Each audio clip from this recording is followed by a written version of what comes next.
লাউ সম্পর্কে, লিআন্না লাউ তুস্তামালু আলা ইদ্দাতি আওজুহ, লাউ শব্দটি বিভিন্ন অবস্থায় বা বিভিন্ন প্রেক্ষাপটে উল্লেখ করা হয়। যদি কথাটি আল ওয়াজহুল আউয়াল, প্রথম অবস্থা, আনতুস্তামালা ফিল এতারাজ আলা শারা, শরীয়তের বিধিবিধানের ওপর আপত্তি তুলে কেউ যদি ব্যবহার করে, শরীয়তের কোনো বিধিবিধান রয়েছে তাতে যদি কেউ আপত্তি তুলে এতরাজ করে তাহলে এটা হারাম।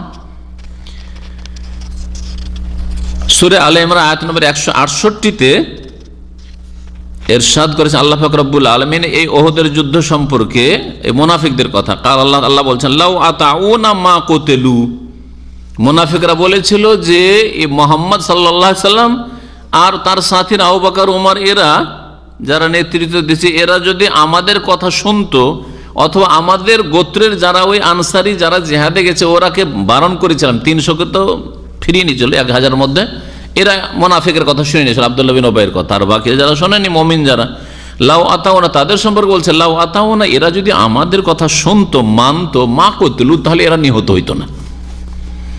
আল্লাহ বলছেন কুল ফাদরাউ আন আনফুসিকুল মউত, তাহলে তোমাদের থেকে তোমরা মওতকে দূরে সরাও তো দেখি। এই আয়াত হচ্ছে 168 নম্বর আয়াত। আর এখানে যে আয়াতটি এসছে সেটাও ওই ওহদ সম্পর্কে সূরা আলে ইমরান আয়াত নম্বর 154, তাহলে 154তেও এই বিষয়টা উল্লেখ করা হয়েছে। এখানে আল্লাহ পাক রব্বুল আলামিন কি বলছেন আয়াতটা পুরা করে দিই, বলছেন যে ইয়াকুলুনা, মুনাফিকরা বলে লাউ কানা লানা মিনাল আমরি শাইউন মা কুতিলনা হাহুনা, এই বিষয়ে যদি আমাদের কথা চলতো, মানে আমাদের পরামর্শ নিয়ে মুহাম্মদ সাল্লাল্লাহু আলাইহি ওয়াসাল্লাম এই সব করতেন, যুদ্ধে বাইরে যেতে হবে, ওহদে কি মদিনা থেকে যুদ্ধ করতে হবে, আমাদের পরামর্শ ছিল মুনাফিকদের কথা যে আমরা ঘরেই থাকবো, আর ঘরে থাকলে ঘরে লুকিয়ে যাবে, জিহাদ করবে, এটাই ছিল উদ্দেশ্য। মাঠে গেলে তো চেনা যাবে যে কে গেল কে গেল না।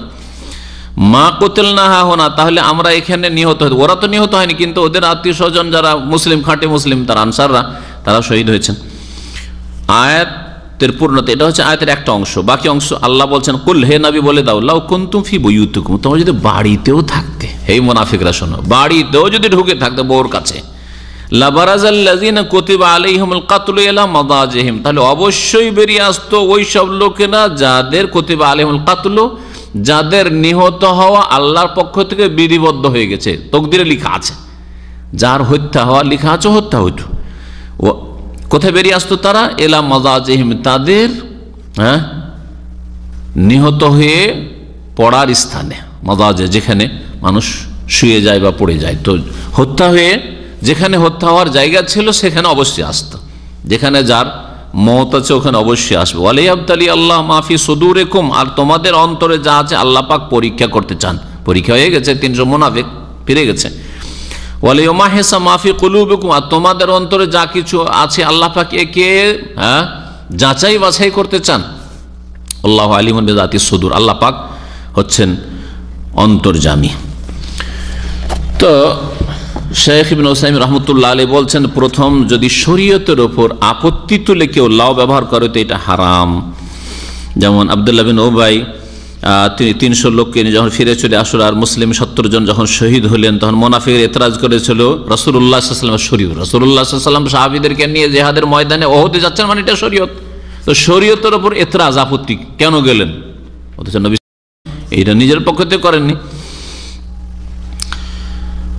তো এটা হচ্ছে হারাম, কখনো কখনো কুফরি পর্যন্ত পৌঁছাবে। কেউ যদি শরীয়তের বিধিবিধানের ওপর রাসূলুল্লাহ সাল্লাল্লাহু আলাইহি ওয়াসাল্লাম যা করেছেন, বলেছেন, ওহিতে যা আছে কোরআন হাদিসে, তার উপর যদি কেউ এতরাজ করে তাহলে এটা কুফরি পর্যন্ত পৌঁছাবে। দ্বিতীয় লাউয়ের প্রয়োগ হচ্ছে আনতুস্তামালা ফিল এতরাজ আলাল কাদর। একটা হচ্ছে শরীয়তের উপর এতরাজ, আর একটা হচ্ছে তকদিরের উপর এতরাজ। তকদিরের উপর যদি আপত্তি থাকে যে হাই রে এটা কি হলো রে, এইরকম যদি থাকে তো হাযা মুহাররামুন আইযান, এটাও হারাম। যেমন আল্লাহ পাক সূরা আলে ইমরান 156 এখানে আল্লাহ পাক উল্লেখ করেছেন, ইয়া আইয়ুহাল্লাযীনা আমানু লা তাকুনু কাল্লাযীনা কাফারু ওয়া ক্বালু লিইখওয়ানিহিম ইযা দারাবু ফিল আরদি আও কানু গুজ্জান লাউ কানু ইনদানা মা মাতু ওয়া মা কুতিলু। তাকদীরের এতরাজ করে এরা বলেছিল, আল্লাহ পাক বলছেন মুমিনদেরকে, হে মুমিনরা তোমরা ওদের মতো হইও না, লা তাকুনু কাল্লাযীনা কাফারু, যারা কুফরি করেছে, কাফেরদের মতো হইও না। ওয়া ক্বালু, আর তারা বলেছিল তাদের ভাইদেরকে, মানে তাদের বংশের লোকদেরকে, ইযা দারাবু ফিল আরদ, যখন তারা সফরে যেত জিহাদের, আউকানু গুজ্জান অথবা যুদ্ধের ময়দানে যেত, লাউকানু ইন্দানা বলতে এরা যদি আমাদের কাছে থেকে যেত, না যেত, আমরা যেমন যাইনি এরা যদি না যেত, মা মাতু তাহলে মারাও যেত না, অমা কতুলা নিহত হইত না। বলছেন যে লাউ আন্নাহুম বাকু মা কতুলু, যে মদিনায় তারা থেকে যেত তাহলে তারা নিহত হইতো না। এটা এতরাজ তকদিরের উপর, আল্লাহ ওদের তকদিরে শাহাদাত লিখেছেন, শহীদ হবেন তারা, আর এতরাজ করছে এরা আমাদের কাছে থেকে গেলে এরা নিহত হইতো না, তাহলে এটাও হারাম। এতরাজ তকদিরের উপর করা, এতরাজ শরীয়তের কোনো হুকুম হাকামের উপর করা, দুটি হারাম। দুটো হইল লাউ যদি। তৃতীয় যদি হচ্ছে আন্তুস্তামাল লিন্নাদাম ওয়া তাহাসসুর, আক্ষেপ করার জন্য। আক্ষেপ করার জন্য কেউ যদি আক্ষেপ করে লাউ যদি, এটা চাকরি ছুটে গেল, হ্যাঁ চাকরি ছুটে গেল কিরকম, আপনি চাকরিটা গোপনীয়তার সাথে চাকরিটাতে ঢুকলে ভাবছেন যে ঢুকে যেতাম, কিন্তু আরেকজন বন্ধুকে বলে দিয়েছেন, আপনার বন্ধু বলছে ভাই একটা বেটার চান্স, ভালো একটা চাকরি আছে, ও শুনতে পেয়ে ওরও চাকরির প্রয়োজন ছিল, ও গিয়ে ওখানে অ্যাপ্লাই করে ফেলেছে, আর আগে অ্যাপ্লাই করে ওর হয়ে গেছে, আর যা আপনার হইল না। তখন কি বলছেন, হাই রে ওকে বলেই ভুল করেছি, ওকে যদি না বলতাম তো আমারই চাকরিটা হইতো। এটাকে বলা হয় তাহাস্সুর আর নাদাম, অনুতপ্ত হওয়া, লজ্জিত হওয়া, আর আফসুস আক্ষেপ করা। ওয়াহাজা মুহাররামুন আইযান, শেখ বিন ওসাইমিন এটাও হারাম, এটাও হারাম। লিআন্না কুল্লা শাইইন ইফতাহুন নাদাম আলাইহি ফাইন্নাহু মানহুন। যদি এমন কিছু যাতে আপনার আক্ষেপ হয়, আফসুস হয় অতীতের কোনো কিছুর উপর যেটা অর্জিত হইল না, তাহলে সেটা নিষিদ্ধ। কারণ এতে হবে কি শোক বাড়বে, বারবার করে যদি এরকম করতাম, যদি এরকম করতাম, এতে কি হবে, মনটা খুশি হবে না, শোক বাড়বে, দুঃখ কষ্ট বাড়বে। আর দুঃখ কষ্ট বাড়া শরীয়তে জায়েজ নাই, দুঃখ কষ্ট বাড়া শরীয়তে জায়েজ না। এই জন্যই মাতম জায়েজ নাই।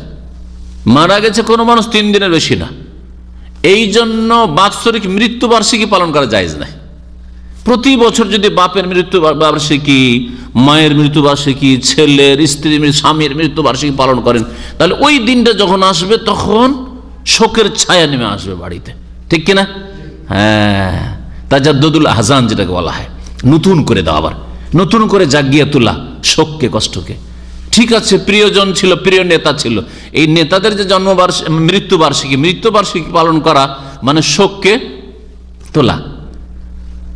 এইরকমই ওই দিবসগুলি, যে দিবসগুলিতে দেশের বহু লোক হয়তো নিহত হয়েছে, আর ওই দিনটাকে এমনভাবে পালন করা হচ্ছে, আর ওই সব দৃশ্যগুলি যা 30-40 বছর, 50 বছর, 100 বছর আগে হয়েছে তুলে ধরা, আর আমাদের জাতির উপর এই জুলুম হয়েছে, এই হয়েছে, এই হয়েছে, এতে কি হচ্ছে, শোক জাগছে না, জাগছে না?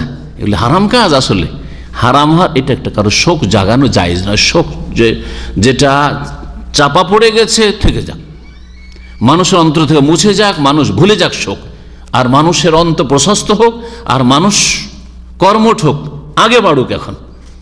কিন্তু ওই পুরাতন শোককে নতুন করতে থাকবে, এটা শরীয়তে জায়েজ না।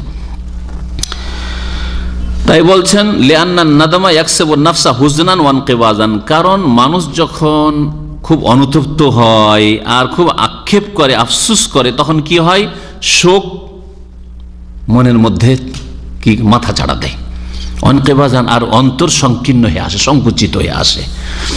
এটা অন্তরের প্রশস্ততার বিপরীত, মনটা খুশি হওয়ার বিপরীত।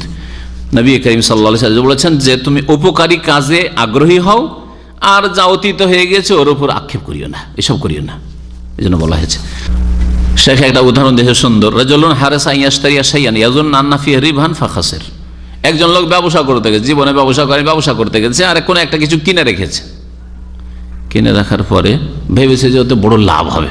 আমাদের সেই স্টক বিজনেস করতে গিয়ে অনেকে এরকম করে, পাট কিনে রেখে দিয়ে, বছর টাকা আছে, পাট কিনে রেখে দিয়েছে, আর গিয়ে দেখা গেল যে একেবারে বাজার মন্দা হয়ে গেছে, লস খেয়ে গেল। তখন বলছে লাউ আন্নী মাশতারাইতু মা হাসালিল খাসারা, হায়রে যদি না কিনতাম তাহলে ক্ষতি হতো না।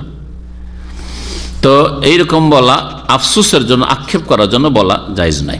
4 নম্বর হচ্ছে আনতুস্তামাল ফিল ইহতিজাজ বিল কাদর আল মাসিয়া, কোন গুনাহ করার জন্য তকদিরকে দলিল হিসাবে পেশ করা। এর জন্য কেউ যদি লাউ ব্যবহার করে, যদি ব্যবহার করে, কিরকম, এটা গুনাহ করেছে, আর গুনাহ করার পরে বা গুনাহ করছে আর তকদিরকে দলিল, তার এই গুনাহকে কন্টিনিউ করার জন্য দলিল প্রমাণ হিসাবে সে যদি ব্যবহার করছে। যেমন সূরা আনামের 148 নম্বর আয়াতে রয়েছে, কাফের মুশরিকরা বলতো লাউশা আল্লাহ মা আশরাকনা, আল্লাহ যদি চাইতেন, যদি আল্লাহ যদি চাইতেন তো আমরা শিরিক করতাম না। আল্লাহ যখন চেয়েছেন আমরা শিরিক করছি, আল্লাহ যদি চাইতেন শিরিক করতাম না। এখন বেনামাজি ভাই নামাজ পড়ে, নামাজ পড়ছেন না কেন? আল্লাহ যদি চান তো আমাদের নামাজ পড়াবেন। এই লাউ বলা জায়েজ নাই। তাহলে এটা কি গুনহার জন্য কি করা?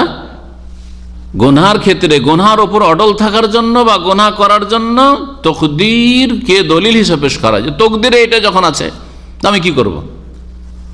কাজ চেঞ্জ করো, খারাপ কাজ করছো ভালো কাজ করো, না করবে না।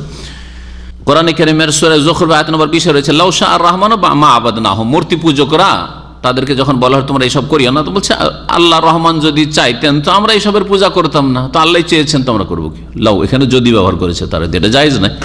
5 নম্বর লাউ হচ্ছে আকাঙ্ক্ষা, কোনো কিছুর আকাঙ্ক্ষা করার জন্য যদি শব্দ ব্যবহার করা, আকাঙ্ক্ষার জন্য তামান্না যেটাকে বলা হয়, আশা আকাঙ্ক্ষা করা। তো এই ক্ষেত্রে তাহলে এইরকম যদি হয় কোনো কিছু আকাঙ্ক্ষা করার জন্য যদি বলেন, তাহলে আপনি যেই কাজটার আকাঙ্ক্ষা করছেন ওটা যদি জায়েজ হয় তাহলে লাউ বলা জায়েজ। যদি ওটা নেকির কাজ হয় তাহলে লাউ বলা নেকির কাজ। যদি হারাম কাজের আকাঙ্ক্ষা করেন তো যদি বলা হারাম। 3 রকম হুকুম হইতে পারে। বলছেন যে এর হুকুম হবে হাসবাত মোতামান্না, আপনি যে জিনিসটার আকাঙ্ক্ষা করছেন ওইটা যেমন তেমন আপনার যদি বলার হুকুম হয়। ইনকানা খায়রান ফাখায়র, যদি ওই কাজটা যেটার আকাঙ্ক্ষিত বস্তু আপনার যদি ভালো হয়, নেকির কাজ জিনিস হয় তাহলে ভালো। ওয়াইনকানা শাররান, আর আকাঙ্ক্ষিত বস্তু যদি কাঙ্ক্ষিত বস্তু আপনার মন্দ হয় তাহলে লাউ যদি বলা মন্দ। যেমন একটা লোক গরিব মানুষ, দেখছে ধনীরা খুব দান খায়রাত করছে, আমাদের অনেক দিনই ভাইরা হয়তো পয়সা আছে, অনেক দান খায়রাত করছে, আর আপনার পয়সা নেই, কোন রকম সংসারে দিয়ে আর খেয়ে দিয়ে শেষ হয়েছে, 1 পয়সা বাঁচাতে পারেন, দিবেন কি? 50 টাকা দান কর, খুব ইচ্ছা 100 টাকা দান করবো, এই কিছু দান করতাম, হাজার হাজার টাকা অনেকে দান করছে, আমি কিছু করতে পারছি না। যদি এরকম বলেন লাউ আন্নালি মালাল্লা আমেল তবে আমালি ফুলা, আমার যদি ধন সম্পদ থাকতো তাহলে অমুকের মতো আমি করতাম, আমিও দান খায়রাত করতাম। তো দান খায়রাত করা নেকির কাজ কিনা? তাহলে এখানে যদি বলা ভালো, তার ভালো কাজের আকাঙ্ক্ষা, ভালো কাজের আকাঙ্ক্ষা। ফাহাজা তামান্না খায়রা, বলছে যে এ ভালো আকাঙ্ক্ষা করলো। আর যদি কেউ যদি খারাপ কাজের, আমি যদি এই সময় দেশে যেতে পারতাম তো বিশ্ব ইজতেমাতে হাজির হইতাম। জি হ্যাঁ, বাস্তব উদাহরণ দেন, এই সময় যদি ছুটি কাটাইতে পারতাম, কোম্পানি থেকে ছুটি পেতাম, তাহলে বিশ্ব ইজতেমায় যেতাম। তো বিশ্ব ইজতেমা যাওয়ার হুকুম যা, সেটা হচ্ছে যদি বলার হুকুম। যদি ওইটা গুনার কাজ, বিদাতি কাজ হয় তাহলে লাউ বলাও জায়েজ না। 6 নম্বর, এই দিয়ে শেষ করছি। শেখ বলছেন 6 নম্বর আনতুস্তামালা ফিল খাবরিল মাহাদ, লাউ যদি বলা শুধু কোনো একটা সংবাদের জন্য, বলছে এটা জায়েজ। তাহলে দুটো জায়েজ হলো, পুরোপুরি দুটো জায়েজ নয়। আকাঙ্ক্ষার, কোনো কিছুর আকাঙ্ক্ষা করার জন্য আকাঙ্ক্ষিত বস্তুটি যদি ভালো হয় তাহলে জায়েজ বা ভালো, আর যদি না জায়েজ হয় তাহলে না জায়েজ। আর একটা হচ্ছে কোনো কিছু সংবাদ দেওয়ার জন্য অনেক সময় যদি ব্যবহার করে থাকে অনেকে, তো এটা জায়েজ। বলছে যেমন কেউ বলছে লাউ হাজার তো দারসালাস্তাফাদ্দু, তার সে আসলেন না আজকে, অনেকে মনে করছেন ক্লান্ত আজকে, আমাদের অনেক ভাইরা আসেনি, হ্যাঁ মাশাআল্লাহ, আল্লাহ তৌফিক দিয়ে আসেনি, তাই না? এটাকে যদি তকদির এইটা কাজের জন্য তকদিরকে আড় বানায়, যে ভাগ্যে নাই তো করবো কি, যদি ভাগ্যে থাকতো তো দারসে যেতে পারতাম, তাহলে জায়েজ নাই। কারণ তো এক নেকির কাজে বাধার জন্য তকদিরকে সে দলিল বানাচ্ছে, এটা জায়েজ নাই। কিন্তু যদি শুধু সংবাদ দেওয়ার জন্য বলে, যারে ভাই যদি দারসে হাজির হইতাম তো অনেক উপকার হইত, এটা সংবাদ দেওয়া। শুধু একজন আরেকজনকে বলছেন যে যদি দারসে হাজির হইতাম, আজকের আলোচনায় কিতাবুত তাওহীদের আলোচনায় উপস্থিত হইতাম, তাহলে বড় লাভ হইতো, বলা জায়েজ না জায়েজ নয়? জায়েজ। যেমন নবী করিম সাল্লাল্লাহু আলাইহি ওয়াসাল্লাম বলেছেন, যখন তিনি কোরবানির উট সাথে নিয়ে গেছিলেন আর মক্কা পৌঁছার পরে তামাত্তুর হুকুম চলে আসলো, কেরানের নিয়তে গেছেন, কারণ কোরবানি যখন পশু নিয়েছেন কেরান করতে হবে। আর তার আগে জানা ছিল যে হজের মৌসুমে সেপারেট ওমরা করা যায় না। জাহিলিয়াতের যুগে ওই তামাত্তুকে গুনার কাজ মনে করতো, তামাত্তুক করবো না, হয় কেউ ইফরাদ করবে আর না হলে কেরান হবে। নবী করিম সাল্লাল্লাহু আলাইহি ওয়াসাল্লাম বললেন, লাউ ইস্তাকবালতু মিন আমরি মাস্তাদবারতু, আমি যদি আগে জানতে পারতাম যা এখন জানলাম তাহলে মা সুকতুল হাদি, তাহলে কোরবানি পশু নিয়ে আসতাম না। ওয়ালা হালালতু মাকুম, আর তোমাদের সাথে হালাল হয়ে যেতাম, তোমাদের সাথে হালাল হয়ে যেতাম, মাঝখানে হালাল হয়ে থাকতো। 8 তারিখে তখন আবার ইহরাম বাঁধতাম, হজে তামাত্তু করা। হজে তামাত্তু উত্তম। তো হজে তামাত্তুর জন্য রাসূলুল্লাহ আকাঙ্ক্ষা করেছেন।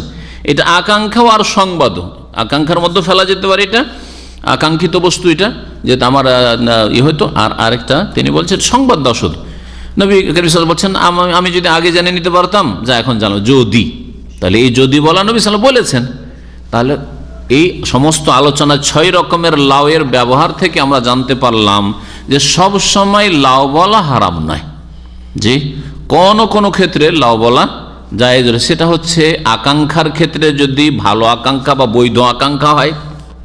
জি, যেমন আমি বলছি, যদি সুযোগ পেতাম তো মক্কা চলে যেতাম, যদি সুযোগ পেতাম তো ভাই মদিনার দিকে চলে যেতাম, বলি না আমরা? তো আকাঙ্ক্ষা তো ভালো, ঠিক না?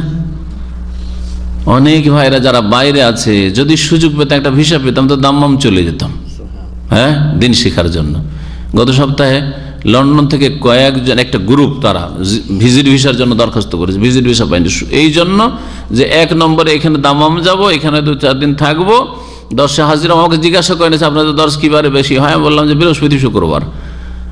তারপরে ভিসা পেল না এখানে, তারপরে তখন যেত তারা এতে মক্কা যেত, উমরা করতো, উমরা এর আগেও করেছে।